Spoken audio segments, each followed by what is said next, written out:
Hello everyone, welcome to Techavro. Today in this video I'm gonna show you how to use effect video call in WhatsApp. Before starting the video, please subscribe to Techavro. So let's get started. For this you have to open your WhatsApp. Now click on three dots. Go to settings. Scroll down. Now press on privacy. Scroll down. Here you can see allow camera effect.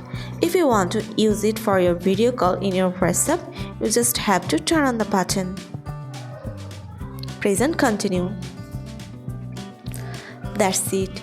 So this is how to use effect video call in WhatsApp. So guys, that's it. You can do this.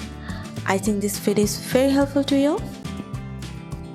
If it was, then give a thumbs up and hit the subscribe button.